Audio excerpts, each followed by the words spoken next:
Good morning, everyone. I hope you all are fine. So, in our last session, we have completed Pahadi school, Mughal schools of art. तो अभी कुछ characteristics रह गए थे. वैसे तो उसके जो कीवर्ड्स बताए थे उनमें वो सभी जो है वो वही चीजें थी जो उसकी कैरेक्टरिस्टिक में आएंगी, लेकिन फिर भी हम एक बार उसका कैरेक्टरिस्टिक्स देख लेते हैं, है ना. तो फर्स्ट हम देखते हैं मुगल जो आर्ट है, मुगल स्कूल ऑफ आर्ट थी उस टाइम पर क्या क्या चीजें थी. तो फर्स्ट क्या था उनका जो कैरेक्टरिस्टिक है वो ये है कि profile face. Profile face means क्या है कि जो पेंटिंग्स वो लोग बनाया करते थे वो पेंटिंग्स किस तरह की थी, हाफ फेस वाली पेंटिंग, एक चश्मे वाली पेंटिंग्स हुआ करती थी. यानी कि वो जो पेंटिंग्स बनाते थे उनका चेहरा कैसा होता था, आधा बना हुआ या फिर 1/4. जितनी भी पेंटिंग्स मेनली उन्होंने बनाई है उसमें उनकी एक खासियत रहती थी कि उनका जो है वो प्रोफाइल फेस होता था.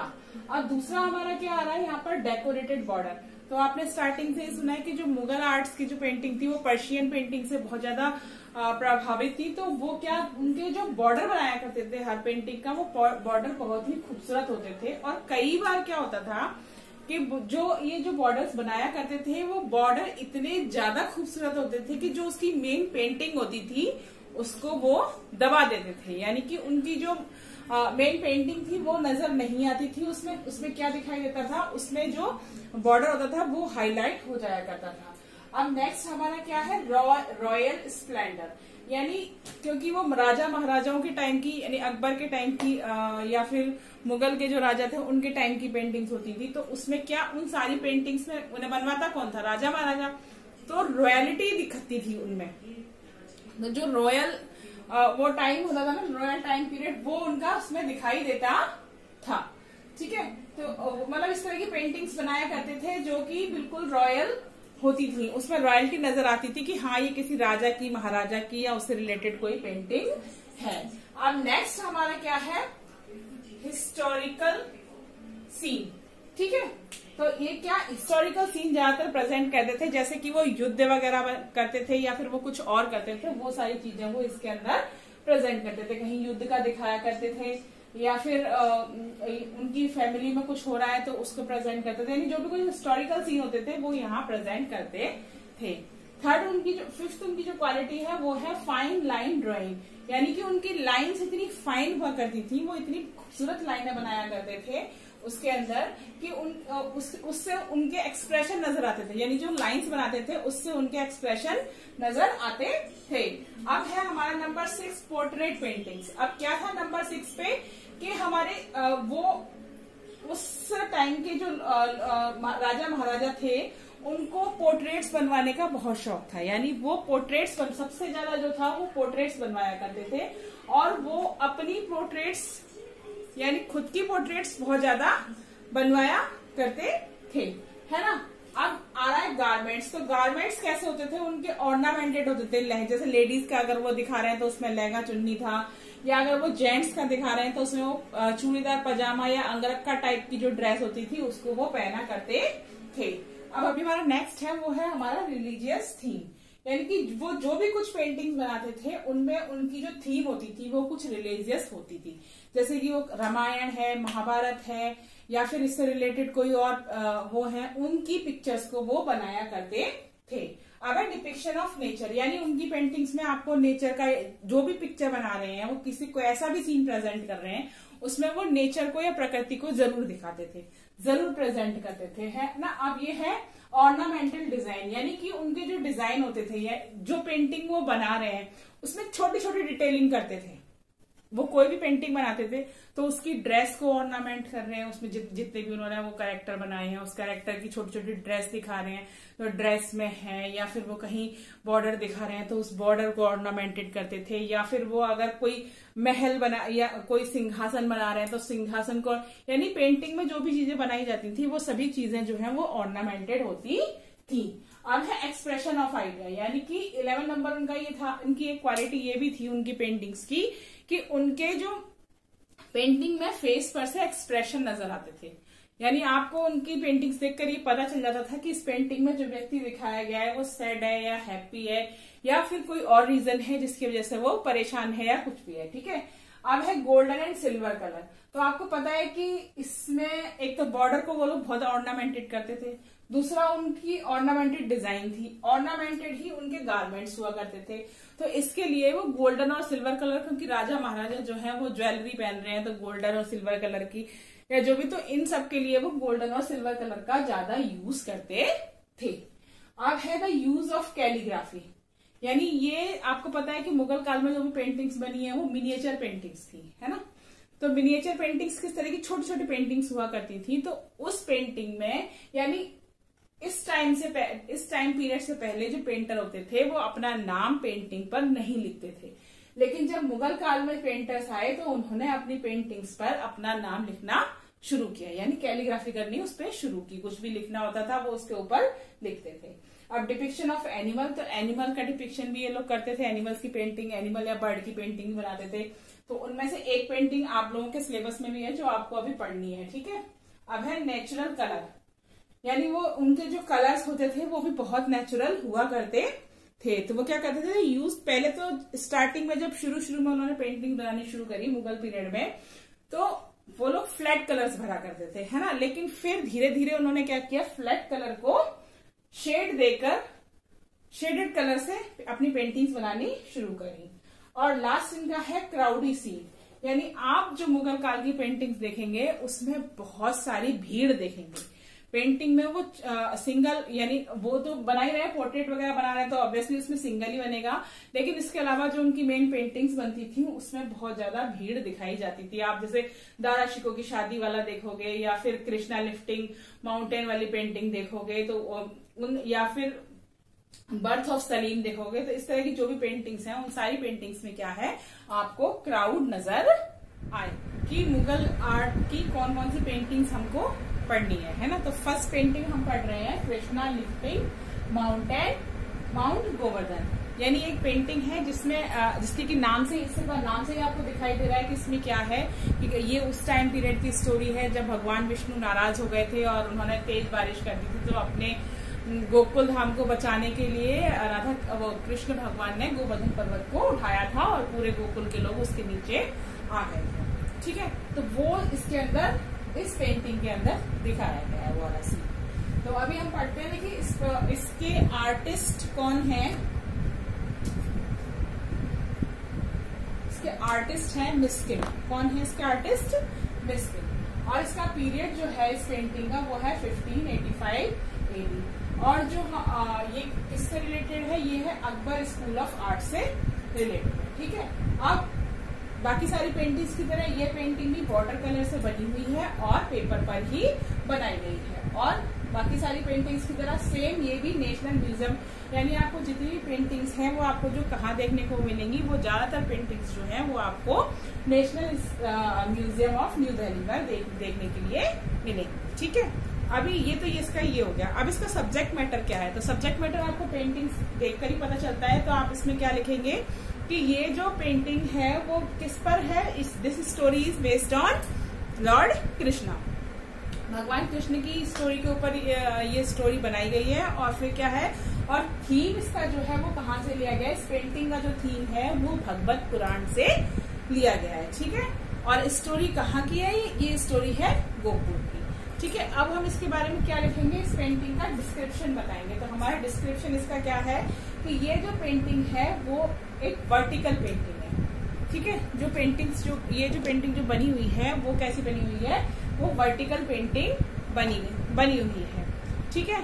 अभी इसमें क्या किया गया है, आपको ये मेन आपको इसमें क्या लिखना है कि ये दिखाना है कि ये पेंटिंग क्या है। आप इस पेंटिंग को देखोगे ना, आपकी बुक में पेंटिंग दी हुई है तो आप उसमें एक बार पेंटिंग देखना। तो उस पेंटिंग में क्या है, जो माउंटेन दिखाया गया है वो बिल्कुल नेचुरल लग रहा है, यानी क्योंकि उस माउंटेन के ऊपर माउंटेन उठाया है तो उस माउंटेन के ऊपर जैसे अगर पेड़ पौधे लगे हुए हैं या कोई बकरी है या कोई गाय है या कोई और चीज है, तो वो उस माउंटेन के ऊपर ही वो सारी चीजें, छोटी छोटी चीजें उसमें डिपिक्ट की गई है। तो वो सब उसके अंदर दिखाई दे रहा है। फिर उसके अंदर शब्द दिखाई दे रहे हैं, उसके अंदर ग्रास दिखाई दे रही है। कहाँ दिखाई दे रही है, कुछ उसके पीछे की साइड, ठीक है, जहां जैसे उन्होंने गोवर्धन पर्वत इस तरीके से उठाया हुआ है तो उसका जो बैक पोर्शन आ रहा है, उस बैक पोर्शन में शर्ब्स, घास वगैरह और बहुत सारी चीजें पीछे की साइड में बैकग्राउंड में दिखाई दे रही हैं। अब क्या है, the making of the mountain shows strong Persian influence, यानी ये जो माउंटेन जो बनाया गया है वो कैसा पर्शियन पेंटिंग का जो इन्फ्लुएंस है वो इसके अंदर दिखाई देता है। अब जो ऊपर की साइड जो पेंटिंग है उसमें हल्का फुल्का सा जो स्काई है, आसमान है, थोड़ा बहुत आसमान भी वहां विजुअल हो रहा है। वो आपको पता है ना कि मुगल पेंटिंग की खासियत थी कि वो नेचर को अपनी पेंटिंग में जरूर डालते थे। ठीक है, अब क्या है, माउंटेन के नीचे क्या क्या है, जो माउंटेन बना हुआ है इस पेंटिंग में उसके नीचे क्या क्या है, उसके नीचे बहुत सारे लोग, गोकुल के बहुत सारे लोग, गाय वगैरह बहुत सारे वो उसके अंदर माउंटेन्स के नीचे दिखाए गए हैं। अब इस पेंटिंग की एक और क्वालिटी ये भी है कि ये जो पेंटिंग है वो जो है वो ब्लू कलर से, उस पेंटिंग में ब्लू कलर का ज्यादा यूज किया गया है। ठीक है, अब ये जो पेंटिंग है इसमें क्या है, भगवान कृष्ण का जो रूप है ना वो एक कैसे कहें, एक विशाल रूप जो होता है ना वो दिखाया गया है, मतलब एक विराट रूप दिखाया गया है कि वो क्या कर सकते हैं, वो अपनी छोटी सी उंगली पर पूरे पर्वत को उठा सकते हैं। और उनको किस तरीके से दिखाया गया है कि उनको एक येलो कलर की ड्रेस पहने हुए, यानी पीताम्बर कलर का जो कपड़ा होता है ना, पीताम्बर उनका, उसको पहने हुए उनको दिखाया गया है। उनकी गले में गार्लैंड है, माला पहनी हुई है, नेकलेस पहना है, या हाथ में उन्होंने बांधे हुए हैं, इस तरह की चीजें इस तरीके से उनको प्रेजेंट किया गया है। ठीक है, अब इसमें क्या है सॉरी, तो वो कैसे प्रेजेंट हो रहे हैं कि वो ये दिख रहा है कि जो भगवान कृष्ण हैं वो इस पिक्चर को देख के या उनके फेस को देख के, उनके एक्सप्रेशन को देखकर ऐसा लगता है कि उन्होंने इस पहाड़ को उठाने के लिए जरा सी भी मेहनत नहीं की है, यानी एफर्टलेसली वो उस पहाड़ को आराम से उठाकर खड़े हुए हैं, कोई परेशानी उनको उसको उठाने में नहीं हो रही। मतलब इस तरीके का डिपिक्शन उनके फेस का एक्सप्रेशन जो है वो इस तरीके के प्रेजेंट किए गए हैं। और क्या है, this painting was made from manuscript. ठीक है, तो मैन्यूस्क्रिप्ट में भी ये पेंटिंग आपको कहाँ से ली है, तो ये हरिवंश मैन्यूस्क्रिप्ट है जहां से ये पेंटिंग ली गई है। ठीक है, अब इसके बाद हमारी जो नेक्स्ट पेंटिंग है वो हम पेंटिंग पढ़ लेते हैं, वो है बर्थ ऑफ सलीम। ठीक है, तो मैं अभी यहाँ लिख देती हूँ birth of Salim, hand to hand करते जाएंगे इसका।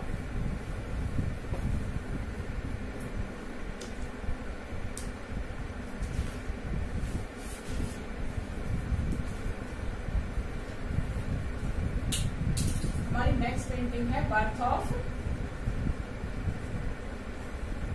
सलीम। ठीक है, तो इसके जो पेंटर हैं वो है Ramdas.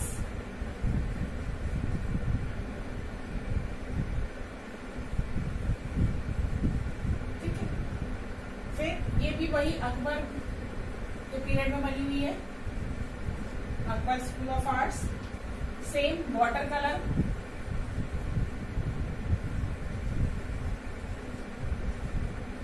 Tempera water colour on paper. ठीक है, नेक्स्ट फिर 1590 AD में बनी है ये, और कहाँ मिलेगी हमें, national school of national museum,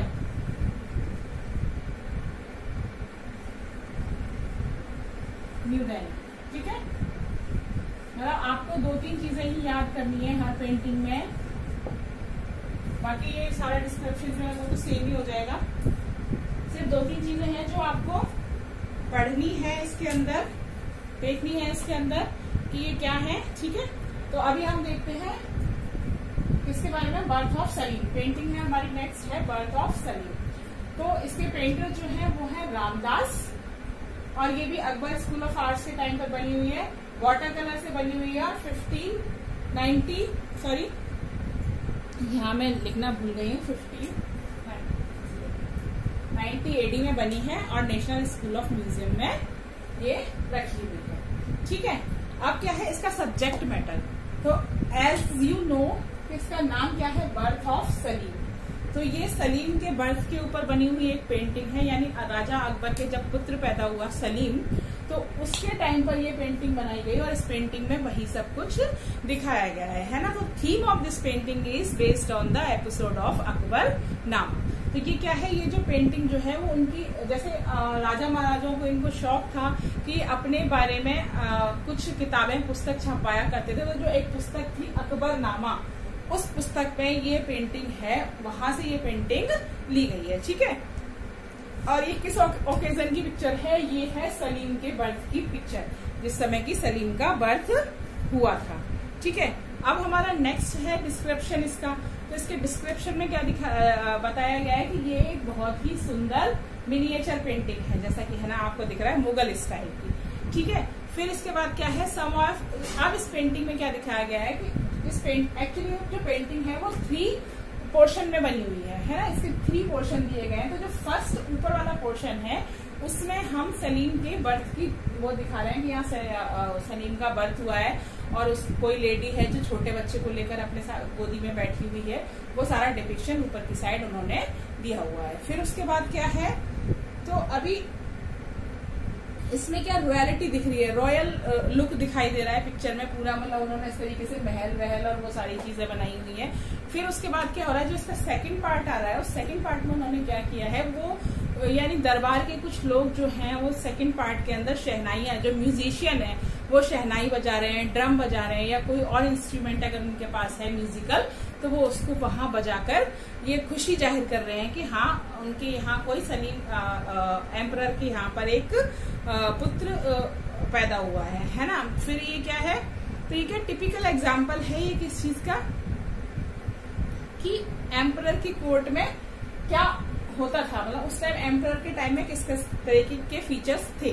फिर अब है क्या है, ये पिक्चर जो है वो मैंने आपको बता ही दिया कि 3 कंपार्टमेंट्स में बनी हुई है, और इसमें इनका फर्स्ट कंपार्टमेंट में उन्होंने ये दिखाया और सेकंड कंपार्टमेंट में उन्होंने क्या प्रेजेंट किया है कि शहनाई बजाए। अब थर्ड कंपार्टमेंट में इसमें क्या है कि ऐसा जो वहां के दरबार के जो लोग हैं वो क्या कर रहे हैं, जो फतेहपुर सीकरी की जो जनता है उसको वो पैसे बांट रहे हैं। यानी वो बहुत सारी भीड़, जो क्राउडेड वाला मैं आपको क्वालिटी बता रही थी कि इनकी पेंटिंग्स में क्राउड बहुत होता है, तो वो क्राउड आपको यहाँ पर नजर आ रहा है। ठीक है, अब इसमें भी सेम वही कि नेचर ये लोग नहीं छोड़ते थे, नेचर हर जगह दिखाते थे। तो ऊपर साइड कॉर्नर में कुछ पहाड़ या पर्वत आपको नजर आएंगे इस पेंटिंग के अंदर, यानी वो नेचर भी उन्होंने इसके अंदर प्रेजेंट कर दिया है। अब जो पेंटिंग है उसके फेस के एक्सप्रेशन देखिए आप, है ना, फेशियल एक्सप्रेशन जो उस पेंटिंग के लोगों के हैं वो क्या है कि राजा महाराजा, वो तो जो रानी वगैरह हैं वो तो आपको प्रसन्न मुद्रा में दिखाई दे रही है, लेकिन ये जो दरबारी हैं वो एक स्ट्रेस में दिखाई दे रहे हैं। स्ट्रेस कैसा स्ट्रेस, ऐसे नहीं कि वो परेशान है या कुछ भी, लेकिन जब आपके घर में कोई फंक्शन हो या कोई प्रोग्राम होता है तो आपको काम करना होता है, तो आपको पता है कि मुझे ये करना है, अभी ये रह गया, अभी उस टाइप का जो स्ट्रेस होता है वो स्ट्रेस कोर्टियर्स के, जो वहाँ कोर्ट के जो कर्मचारी हैं उनके फेस पर दिखाई दे रहा है। ठीक है, अब इसमें जो कलर कॉम्बिनेशन है वो बहुत ही खूबसूरत है, और ये जो पेंटिंग है वो ये शो करती है कि ये पेंटिंग यूरोपियन पेंटिंग से बहुत ज्यादा प्रभावित है। जिस तरीके की यूरोपियन पेंटिंग बनती थी उस तरीके की इस पेंटिंग को उन्होंने बनाकर प्रेजेंट किया है। ठीक है, तो अभी आज हमने इसकी 2 पेंटिंग्स पढ़ ली हैं, इसके अलावा अभी इसमें से 2 या 3 पेंटिंग और बची हैं जिसको हम अपने नेक्स्ट वीडियो में कंप्लीट करेंगे, और टैकन का पढ़ने के बाद हम प्रैक्टिकल स्टार्ट करेंगे। सो आप इसको रेडी करिए, पढ़िए। कुछ मैं आपको कुछ छोटे मोटे जो 1 मार्कर वाले क्वेश्चन होंगे वो भी मैं आपको बता दूंगी कि किस तरीके से आपसे पूछे जा सकते हैं, तो हम वो आगे के वीडियोस में वो कंप्लीट करेंगे। Till then bye bye.